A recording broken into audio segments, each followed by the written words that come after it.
अस्सलाम वालेकुम। कैसे हैं आप सब लोग? उम्मीद करती हूँ बिल्कुल ठीक होंगे और आप सबकी दुआ से मैं भी बिल्कुल ठीक हूँ। आज हम जो टॉपिक डिस्कस करने जा रहे हैं वो है कि B1 के टेस्ट में जो कॉमन मिस्टेक्स की जाती हैं। B1 के टेस्ट में कॉमन मिस्टेक्स कौन सी हैं और उनसे कैसे बचा जा सकता है। ठीक है, आप टेस्ट देने जा रहे हैं और आपको डर लग रहा है, घबरा रहे हैं कहीं फेल ना हो जाएं। आज मैं आपको बताऊंगी कि B1 टेस्ट की जो है सबसे कॉमन मिस्टेक्स कौन सी हैं और उनसे कैसे बचा जा सकता है। आपने वीडियो एंड तक देखनी है क्योंकि वीडियो के एंड पे मैं आपको बताऊंगी कुछ टिप्स। तो चलिए जी, बगैर देर की हम करते हैं स्टार्ट। सबसे पहले ना, ये मैंने कंप्यूटर में सारा लिख के रखा हुआ है तो इसलिए मैं ज़रा नीचे भी देख रही हूँ। इसलिए सबसे पहले है कि B1 की इंग्लिश टेस्ट है जो उसका ओवरव्यू क्या है। ठीक है, B1 जो टेस्ट है वो स्पाउस वीज़ा के लिए होते हैं। जो स्पाउस वीज़ा पे आते हैं उन्हें देना होता है।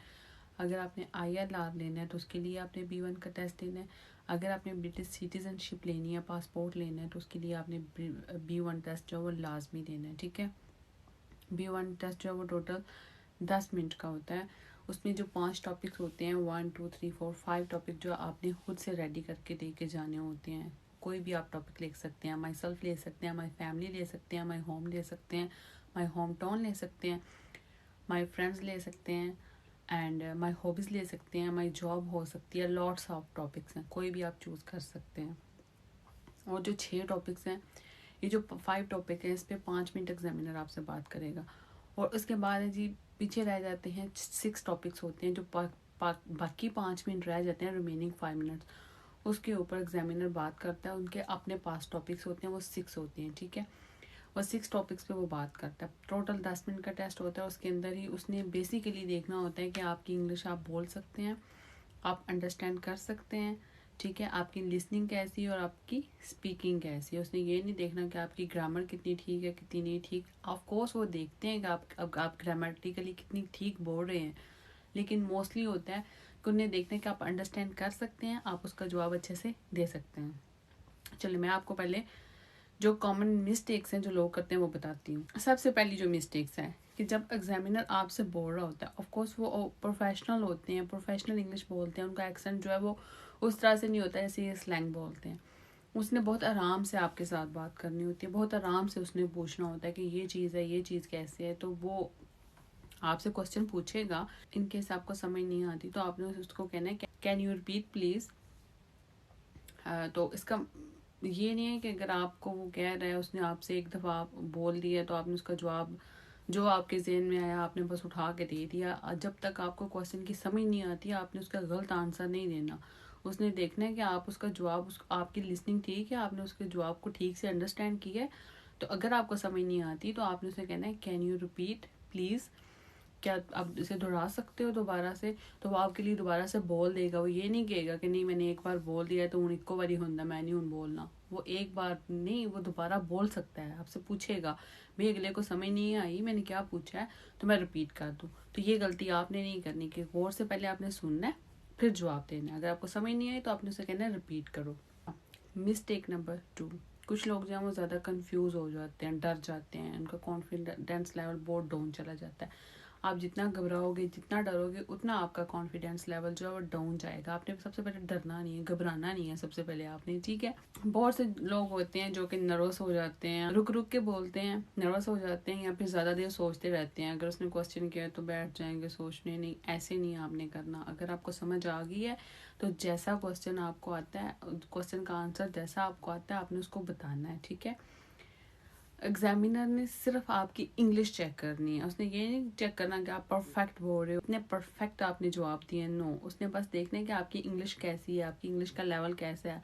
अगर आपको कहीं हॉस्पिटल जाना पड़ जाए, अल्लाह ना करे, अगर आपको कहीं स्कूल जाना पड़ जाए, अगर आपने कहीं मार्केट जाना है, कुछ पूछना पड़ जाए, तो आप इतनी इंग्लिश बोल सकते हो कि आप अगले को अपनी बात समझा सको और अगले की आप समझ सको। सारी सी बात है, आप हमारी जो मदर टंग है वो इंग्लिश नहीं है, हम उर्दू बोलते हैं या फिर किसी और कंट्री से हैं, जैसे इंडिया से हैं तो उनकी भी हिंदी है, तो इंग्लिश हमारी लैंग्वेज नहीं है। अच्छा जी, मिस्टेक नंबर 3 नंबर मिस्टेक ये है कि जब आपसे वो पूछता है, कोई क्वेश्चन पूछता है, तो आपने यस या नो बस इतने में जवाब नहीं देना। यस या नो देने से उसे ये तो पता चल जाएगा कि आपकी लिसनिंग अच्छी है, कि आपको क्वेश्चन की समझ आ गई है, लेकिन उसे ये नहीं पता चलेगा कि आपकी स्पीकिंग कैसी है, आपको बोलना कैसा आता है, आप बोल सकते हो, आपकी इंग्लिश जो स्पीकिंग लेवल है वो कहाँ पे स्टैंड करता है।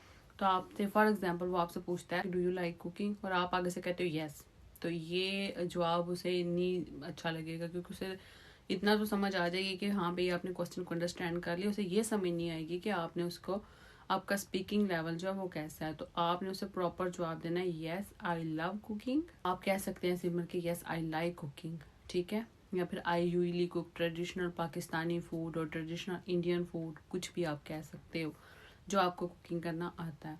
आप ऐसे जवाब देंगे, आप ये नहीं बोलेंगे यस या फिर नो, ठीक है। सोल्यूशन ये है कि हर जवाब कम से कम आपने 2 से 3 सेंटेंसेस में देना है। आप एक पूरा सेंटेंस भी बोल के जवाब दे सकते हैं, यस नो नहीं बस आपने करना, एक पूरा सेंटेंस बोल के आप जवाब दे सकते हैं, या फिर 2 से 3 सेंटेंस में आप जवाब दे सकते हैं, लेकिन आपने 2 से 3 सेंटेंस ज़रूर बोलने हैं। मिस्टेक नंबर 4 है कि बहुत मुश्किल वर्ड यूज़ करना। आपने मुश्किल वर्ड यूज़ नहीं करने, डिफ़िकल्ट वर्ड यूज़ नहीं करने। उसने आपकी वोकेबलरी नहीं चेक करनी कि आपके कितने कितने मतलब डिफ़िकल्ट वर्ड्स आपको आते हैं। उसने ये चेक करना है कि आपको इंग्लिश आती है, तो आप जितनी हो सकता है उतनी सिंपल इंग्लिश बोलें। कोई आपको लंबी चौड़ी वोकेबलरी याद करने की ज़रूरत नहीं, सिंपल सी इंग्लिश उसके साथ बोलें, ठीक। सिंपल रहें और नेचुरल रहें।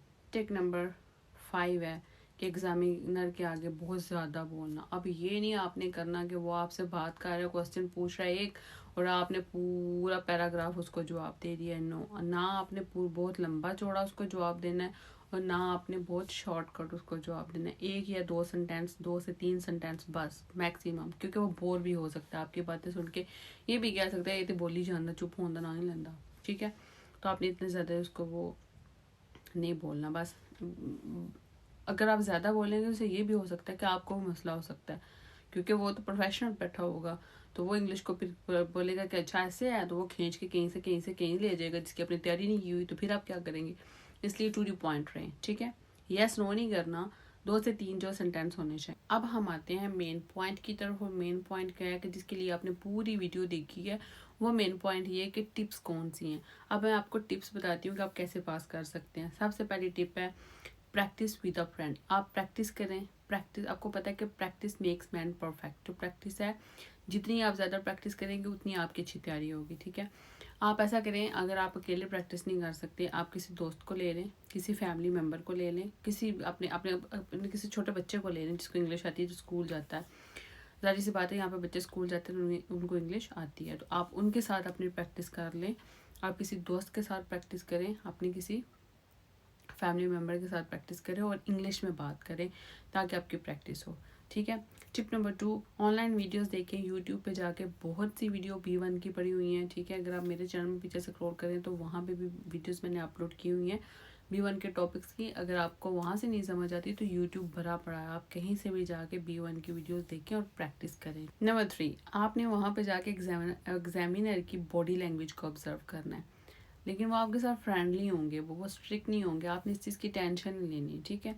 जाके घबराना नहीं है, वहाँ पे रिलैक्स रहना है, गहरी सांस लेनी है और आपने रिलैक्स रहना है, परेशान होने की ज़रूरत नहीं है वहाँ पे। टिप नंबर 4, टेक्स्ट के फॉर्मेट का आपको पता होना चाहिए कि वो आपसे किस तरह के क्वेश्चन पूछ सकता है। टेस्ट का फॉर्मेट कैसा है, जो कि मैंने आपको स्टार्ट में बताया। अगर आपने स्टार्ट से वीडियो देखी है तो आपको मैंने बताया कि कितने मिनट का टेस्ट होगा, क्या कौन कौन से टॉपिक्स हो सकते हैं जो आप बना सकते हैं, और 6 टॉपिक्स उसके होंगे। अगर आपको 6 टॉपिक्स का नहीं पता तो मैं नेक्स्ट वीडियो में आपको 6 टॉपिक्स जो एक्सप्लेन कर दूँगी, आप मुझे कमेंट्स में बताइएगा, ठीक है। तो मैं आपको नेक्स्ट जो एग्जामिनर के 6 क्वेश्चंस होते हैं वो मैं एक्सप्लेन कर दूँगी। टिप नंबर 5, डेली आपने 10 मिनट स्पीकिंग प्रैक्टिस करनी है। आप ज़्यादा इंग्लिश नहीं बोल सकते, आपका अगर मेरी तरह मुंह डींगा हो जाता है इंग्लिश बोलते हुए, आप ज़्यादा प्रैक्टिस नहीं कर सकते, तो आप मिरर के सामने खड़े होकर 10 मिनट आपने प्रैक्टिस करनी है। जो आपने अपने टॉपिक्स, जो 5 टॉपिक आपने रेडी किए हैं, उसको आपने मिरर के सामने, शीशे के सामने खड़े हो जाना है। अच्छा, मेरा मिरर उस साइड पे, तो मैं मिरर कहते हुए उधर देखने गई हूँ। अच्छा, आपने मिरर के सामने खड़े हो जाना और 10 मिनट तक खुद से कन्वर्सेशन करनी है जो आपके टॉपिक्स हैं, ठीक है। इससे क्या होगा कि एक तो आप में कॉन्फिडेंस होगा, दूसरा आपको पता चलेगा कि आप इंग्लिश बोलते हुए इतना भी ज़्यादा मुंह डिंगा नहीं होता, ठीक है। तो आपको पता चलेगा कि आपकी प्रैक्टिस कैसी है, आप में कॉन्फिडेंस जो बिल्ड होगा और आपका टेस्ट भी पास होगा इंशाल्लाह। अगर आपको ये वीडियो हेल्पफुल लगी है तो आप लाइक कर दें, शेयर करें, उसमें बताएं आपको कैसी लगी है वीडियो। इसके अलावा अगर आपको कोई स्पेसिफिक टॉपिक है इनसे रिलेटेड तो आप मुझे कमेंट्स में बताएं, मैं उस पर वीडियो बनाने की पूरी कोशिश करूँगी। और अगर अभी तक आपने चैनल को सब्सक्राइब नहीं किया तो सब्सक्राइब कर दें, बेल आइकन को हिट कर दें ताकि आने वाली सारी वीडियो आपको टाइम पे मिलते हैं आपको नेक्स्ट वीडियो में। तब तक अपना ख्याल रखिएगा, दुआ में याद रखिएगा। खुदा हाफिज़।